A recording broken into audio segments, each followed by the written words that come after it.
Good morning, everybody. On behalf of Vetiva Capital Management and our media partners at Frontier Africa Reports, we would like to thank you for joining us on our breakfast meeting today. It is Friday, the 4th of June, 2021. As always, this meeting is being recorded and may be shared with third parties. This meeting is also being broadcast live on our Vetiva online page on Facebook. The meeting is set to last for 30 minutes, inclusive of Q&A. If we are unable to get to your question, don't hesitate to send us an email at research@vetiva.com and we will respond as soon as possible. On our agenda today, we'll be getting a rundown of the capital markets for West Africa from Sheung from our global equities desk, after which we will move on to Joshua Odebisi, our banking analyst, who will go over our conviction stocks. After this, we will move to Omorige for fixed income and currencies, and we will conclude with Temple Asaju from Frontier Africa Reports and their updates. We will now start off with Shane from the Global Equities Desk. Good morning, Shane. Yeah, good morning, Chidozie, and good morning, everyone. Thank you for joining us. So we take a quick look at the performance of some equity markets in West Africa and our outlook for today.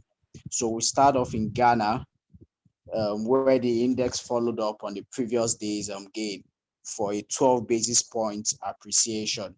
We saw another quiet session with volume and the value traded declining around 84% after less than 200,000 unit of MTN traded. Gains were largely on the back of a 9.8% uh, upward movement in enterprise group. So far this week, the index has appreciated about 5.15%, as the year to date stands at 30.922%. And that weekly gain was largely on the back of the 10%, the 4.82% gain that we saw in the market in the previous sessions. We continue to see investors stay on the sideline as they price in the impact of the MPC meeting into the impact of the MPC decision into the market. Just like MTN, which is a bellwether stock in that market, Cowbank is another name that gets that gets investors excited. As we've seen declaration of about 11 pesos dividend, which translates to over 15% dividend yield in that Ghana market. Though the qualification period is now over, however, we believe it's still a decent name, and its year-to-date return currently stands at 5.8%. Though we saw it at around 15% at some point, but we saw profit taking after the declaration of dividend as well. Then for our outlook today, we see another quiet session as sentiment is currently weak, barring any large trade in any of the bellwether names. So moving to the BRVM, the composite index there inched up marginally by 8 basis points.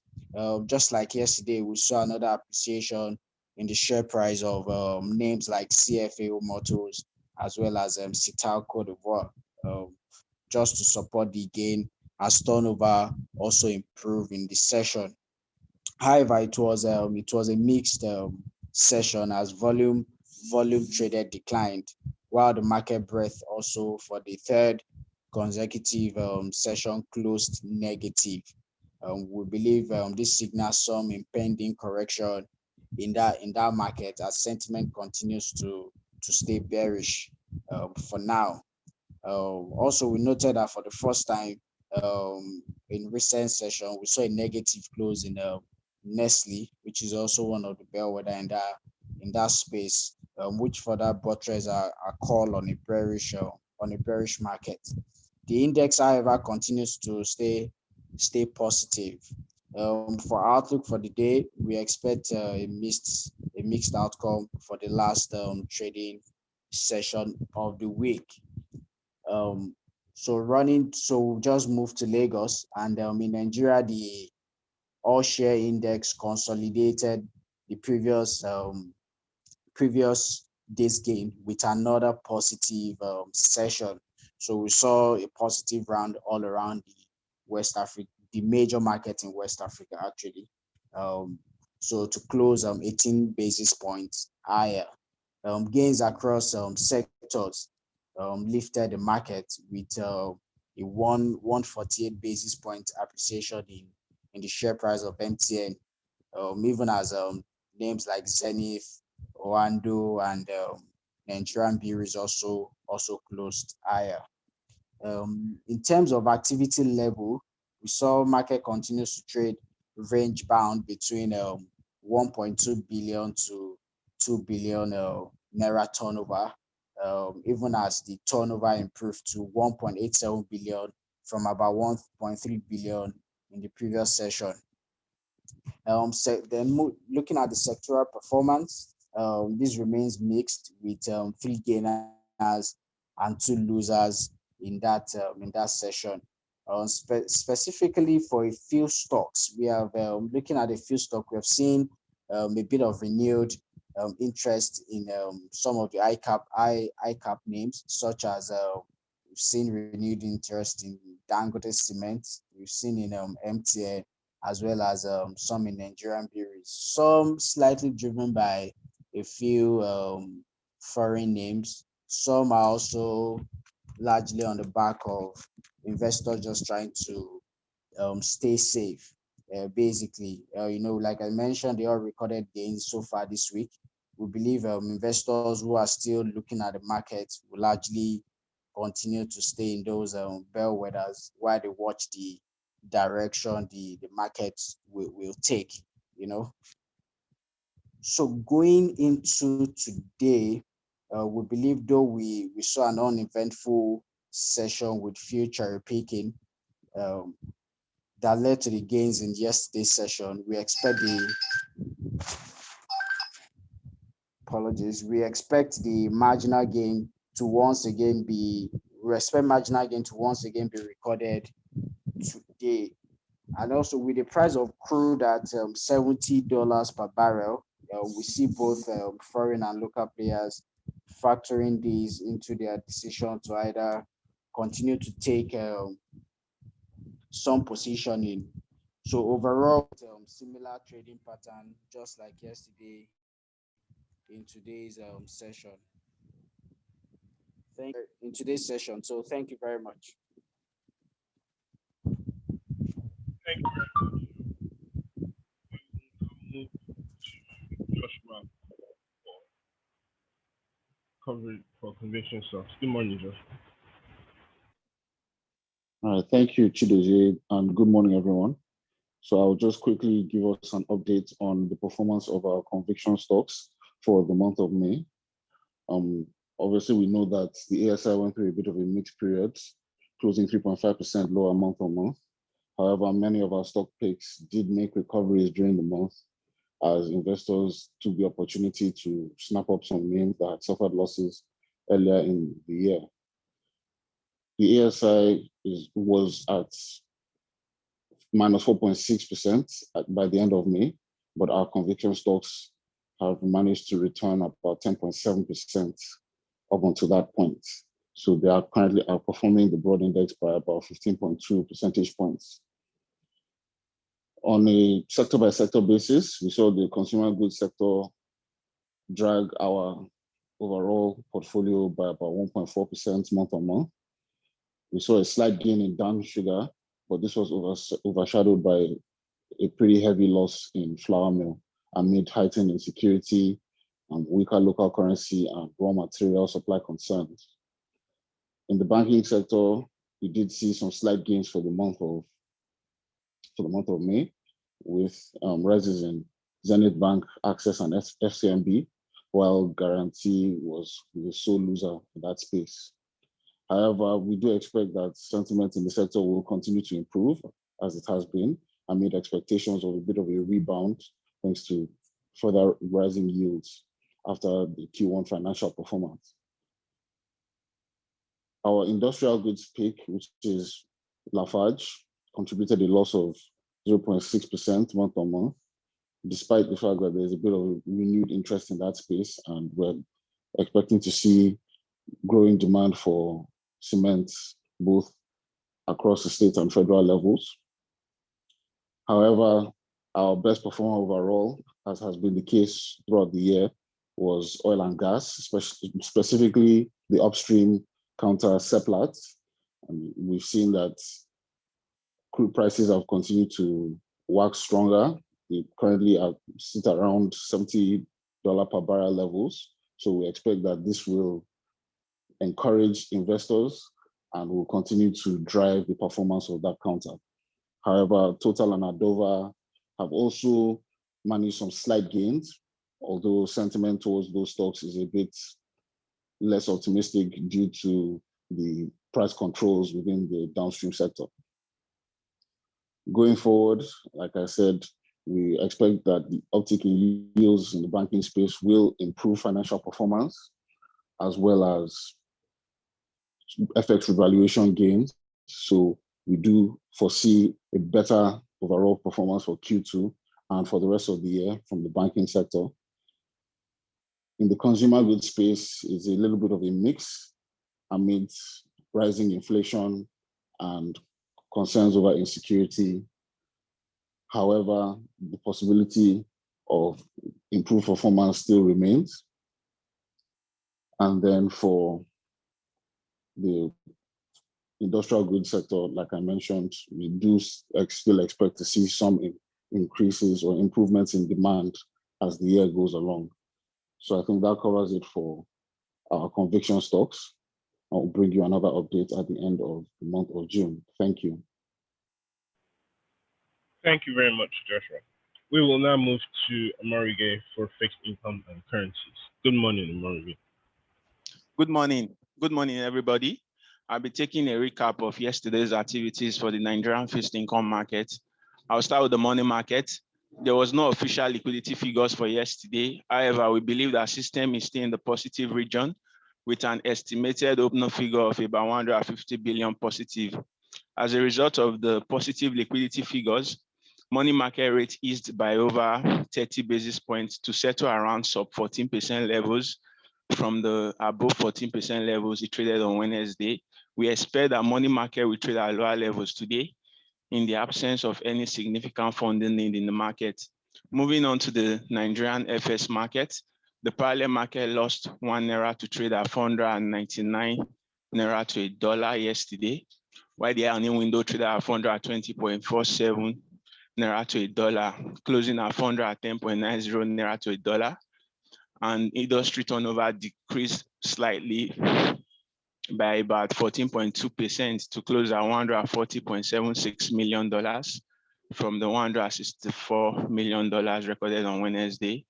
On Thursday, Brent crude oil recorded a marginal decline of about 0.06% to close at $71.31 per barrel, while the Nigerian external reserve dropped by $9.96 million on Tuesday to close at 34.22 billion. We believe the Naira will continue to hover around these levels in the interim in the absence of any significant inflow of FX into the system. Moving on to the Nigerian Treasury Bills market, the T-bills market traded on a tepid note yesterday, despite the significant offers seen across the benchmark curve. The lukewarm trading session recorded in yesterday's trading session was largely due to the lack of buy interest, as a lot of players are looking towards the next NTB auction that is happening next week, Wednesday, to cover their bids. The lack of buy interest spurred a bearish bias in the T-bills market, with rates inching up by several basis points across the benchmark curve. The newly issued one-year paper traded around 9.35% levels, while the newly issued special NTB traded at around 8.7% levels. We also saw offers on the long-dated OMO maturities, but the lack of corresponding bids on that end led to few trades being consummated. We expect the T-bills market to close this week on a quiet note, as the lack of buy interest persists, coupled with the tight system liquidity. Moving on to the Nigerian bonds market. In the Nigerian bonds market, nothing has changed. Sentiment witnessed yesterday were similar to what was witnessed on Wednesday. It's still the same story. It's still a buyer's market. There's still intense demand. There was intense demand for those bond papers across the benchmark curve as players continue to cover their short positions. The most sought after paper yesterday was the 2029 maturity. Consequently, offer on that paper dipped by over 20 basis points to settle around 12.4% levels. There is still paucity of securities in the market. The lack of offers in the market continue to persist as sellers continue to trade cautiously while keeping their cards very close to their chest in order to gauge the level of demand in the market and price it in accordingly. The reason they are trading very cautiously is because they don't want to offload their positions in a hurry and then realize they could have made more profit if they had held on a little longer. I believe the question we will then ask ourselves is how long will this sentiment last? Given that the system is not very liquid and we are still seeing this level of strong demand from players who are trying to cover their short positions, we believe rates will even moderate more in July when coupon inflows and July 2021 bond maturity of over 800 billion rather, come into the system. And if we are going to see a reversal in the bonds market, it's probably going to happen in August.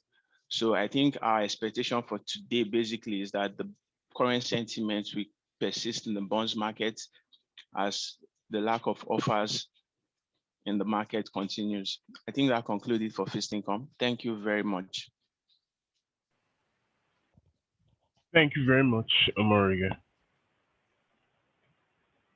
We will now move to Temple for their updates. Good morning, Temple. Good morning, everyone. In Mombasa, there's a power project that has been ongoing for some time, a $2.5 billion LPG project. Now that project is to enjoy some $5 million support from the IFC, in the International Finance Corporation.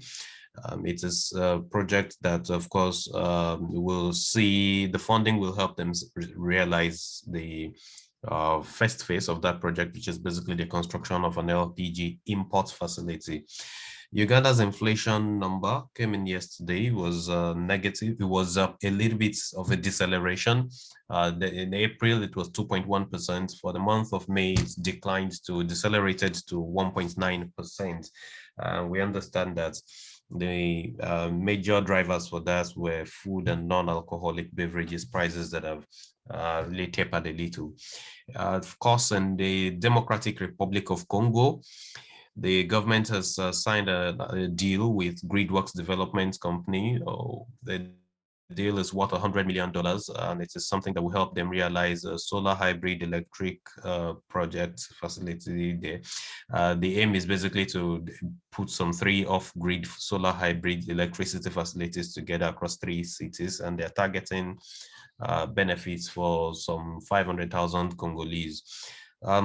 We told you 2 days ago that the South African Revenue Service is demanding customer details from major cryptocurrencies exchanges in South Africa. Stratum is one of them, and Stratum has just replied to the government saying that they are a Hong Kong based company, and they are not, they don't have or keep the details, bank accounts of clients and all of that. Therefore, they do not really see themselves, complying with the demands of or the rules that the SARS, South African Revenue Service, is bringing on board at this point. Burger King deal is being blocked at the moment, or it's being put on hold because the Competition Commission there has just realized that the company, the PE company trying to carry out the purchase, that's Emerging Capital Partners Africa, they really do not have enough of Black economic empowerment stake in their business compared to what the Faro's Grand Parade Investments does have. They've got some representation of 68% representation of disadvantaged people in South Africa. That's in the Grand Parade Investment business. These are the guys offering the Burger King deal to Emerging Capital, and Emerging Capital does not have any of such representation, and that's like a violation of the uh, Broad-Based Black Economic Empowerment Act of 2014 in South Africa. Finally, Tunisia, we know, is in search of some loan facilities, but they got the support of the Africa Development Bank recently. They are getting some 1.86 million dinars in grants from the AFDB, something to help them put their economy in shape as well. These are the headlines, some of the headlines we have to share with you this morning, and thank you for listening. Thank you very much, Temple. We have now come to the question and answer portion of the meeting. If you would like to speak, you may raise your hand and we will give you an opportunity to ask your question, or you may use the comment function. And for those joining us on Facebook, you may use the comment function as well. We already have a question from Dorcas and it's for Sharon. And it goes, as a follow-up question on Zenith yesterday and Joshua's presentation on the research team's conviction stocks, what are your current top 3 equity names?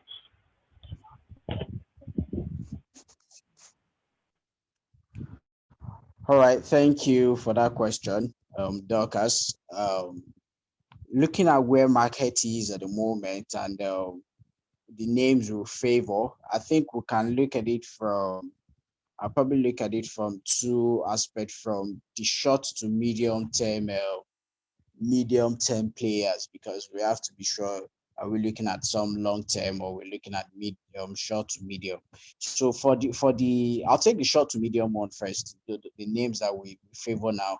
I think we can still look, like you mentioned, Zenith is still one of the names which we like at this level, and I think I gave that some level of conviction yesterday around the fact that for the banks, one, we are seeing more lending going on compared to Q1 and last year, as well as with the rates that we are seeing in the fixed income space. We believe that trading income should also improve.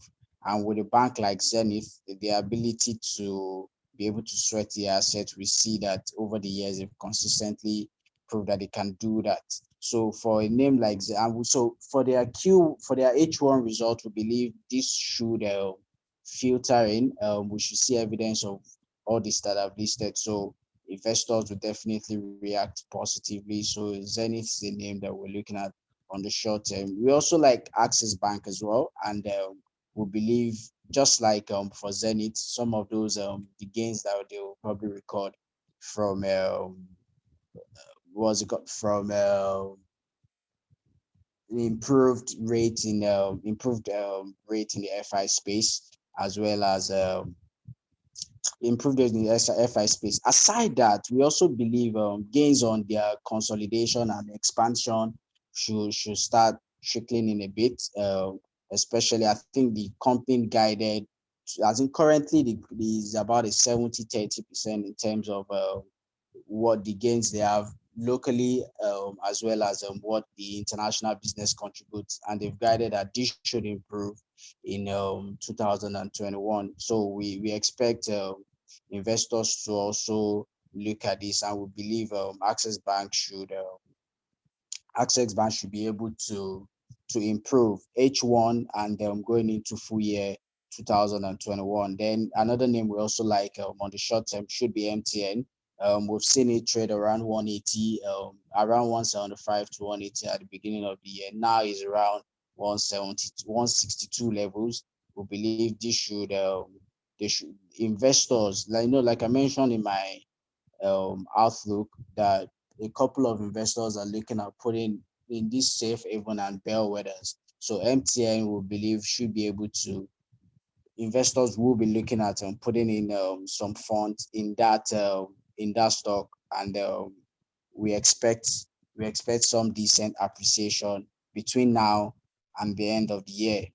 Looking at on the longer bit, for long-term investors, while we will still keep Access and MTN, we're looking at the Como oil in the agri space, and I think is a no-brainer for Como oil to be in that space, looking at what they've done, the way they've improved in 2000 and in 2020, looking at their full year, even as well as their Q1 2021. So we list Okomo as one of the names we like.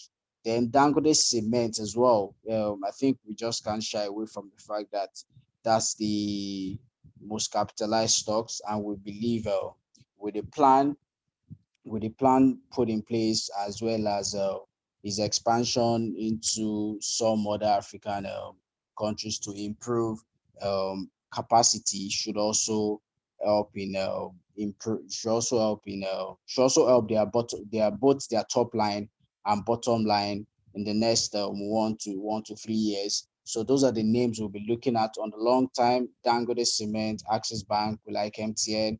Okomo Oil is another name, and we also like Dangote Sugar. So those are our stock picks in terms of trading. I know maybe research might also have some sort of, in terms of fundamentals and stuff, but in terms of trading, we see these names as names that we will look at, obviously. Thank you. I hope that sort of answer your question. Thank you, Shem.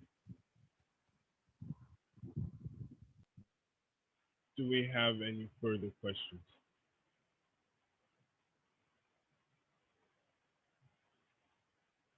Okay, I see Ifeanyi has his hand up. You may go ahead. You may unmute yourself and go ahead and ask your question. Okay, sorry. I thank you very much for the comments on the stock picks, but I seem not to hear the likes of MTN and Stanbic UBA. Is there any special reason for that, both in the short, medium term, and long term? Thank you. Thank you for your question. Shemun will respond. So yeah, thank you very much, Ifeanyi. I think I mentioned MTN. So I mentioned MTN as one of the names which we like. So for UBA and Stanbic, I only just mentioned a few names, not to, because yeah, these are some of the names we have we also like. But looking at the degree of appreciation that we are seeing, maybe more in the names that I mentioned, which is for the short ones, Zenith, Access, and MTN. So I think we like those ones. But for Stanbic, good name. They are they did two sort of dividend. Both we saw scrip issue as well as cash dividend, scrip dividend as well as cash dividend. So that has to an extent sustained that counter at between 45 and 50. And I think that's the level that we'll probably continue to see it move at. Now is around 45, maybe upside between 50 and around 52, which is also where it has traded even before now. So for Stanbic, yes, but maybe the upside not as much as what we are looking at for Zenith and Access Bank as well as MTN. So that's why it's probably not coming up as some of the top ones, but obviously it's a top name that investor can also look at. Thank you.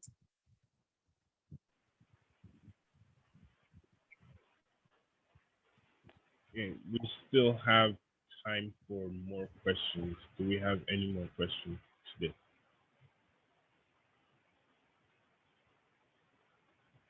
Okay, I see we have no more questions. On behalf of Vetiva Capital Management and our media partners at Frontier Africa Reports, we would like to thank you all for joining us today. We continue to encourage everyone to keep safe, and we look forward to having you join us again on Monday at 8:30. We hope everyone has a restful weekend. Good morning.